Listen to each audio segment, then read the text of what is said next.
Hello students. तो आज हमारे डिस्कशन का टॉपिक रहेगा लॉ ऑफ डिमांड।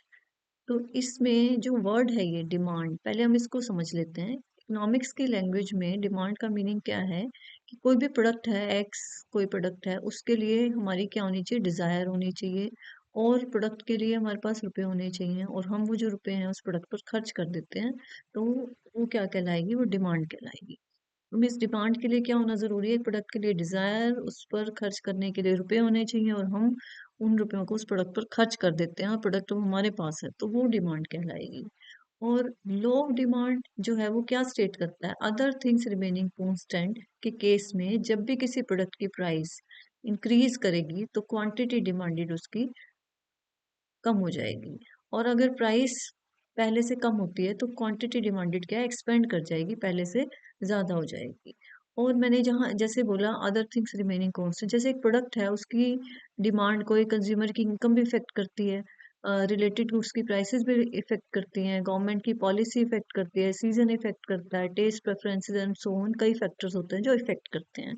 लेकिन लॉ ऑफ डिमांड पढ़ते हुए हम क्या करते हैं, हम दो में रिलेशनशिप देखते हैं। वो क्या है, प्रोडक्ट की प्राइस और उसकी अपनी क्वांटिटी डिमांडेड। इसी को क्लियर करने के लिए मैंने यहाँ पर एक टेबल ड्रॉ की है। बहुत सिंपल सी टेबल है। इसमें फर्स्ट कॉलम में प्राइस ली है जो कि रुपीज में है और ये क्वांटिटी डिमांडेड जो कि यूनिट्स में है। आप देख रहे हैं प्राइस 10 से 20 हो गई, फिर 20 से 30 हो गई। एंड अकॉर्डिंगली जो क्वांटिटी डिमांडेड है वो क्या हो गई, 100 से 80, 80 से 60। मीन्स यहाँ प्राइस तो जो है वो क्या कर रही है, इंक्रीज कर रही है, और क्वांटिटी डिमांडेड क्या है, कम होती चली जा रही है। तो इसको हम जो रिलेशनशिप है ये इनवर्स रिलेशनशिप है, इसी को हम कहते हैं लॉ ऑफ डिमांड। इसी को हमने एक सिंपल से डायग्राम से ड्रॉ शो किया है। जैसे ये ओरिजिन पॉइंट है और ये ओ एक्स एक्सिस है जिस पर हमने क्वांटिटी डिमांडेड ले ली, और ये ओ वाई एक्सिस है जिस पर हमने प्रोडक्ट की प्राइस जो यहाँ मेंशन की है वो ले ली। ये एक डिमांड कर्व है, डी डी इसको हमने नेम दे दिया, और इसका स्लोप क्या है, नेगेटिव। क्यों, क्योंकि प्राइस और क्वांटिटी डिमांडेड में इनवर्स रिलेशनशिप है। जैसे कि पॉइंट से हम इसको शो कर सकते हैं कि जब प्रोडक्ट की प्राइस ओपी है तो प्रोडक्ट की क्वांटिटी कितनी है, ओ एक्स। और जैसे ही प्राइस जो है पहले से कम हो गई, ओपी 1 हो गई, प्राइस डाउन चली गई, जो क्वांटिटी डिमांडेड है वो पहले से क्या हो जाएगी, बढ़ गई, एक्सपेंड कर गई। तो इसे हम कहते हैं लो डिमांड। तो ये जो कॉन्सेप्ट है बहुत सिंपल है और एग्जाम में आता है।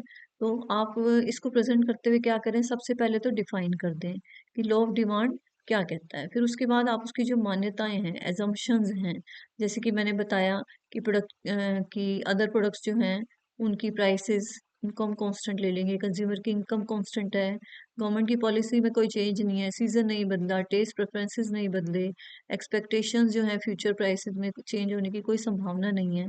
तो इन सब फैक्टर्स को हम कांस्टेंट ले लेते हैं। तो इसे हमने एजम्पशंस में बताना है। फिर उसके बाद लो को आप एक्सप्लेन कर दें, पहले टेबल बना दें और फिर डायग्राम बना दें।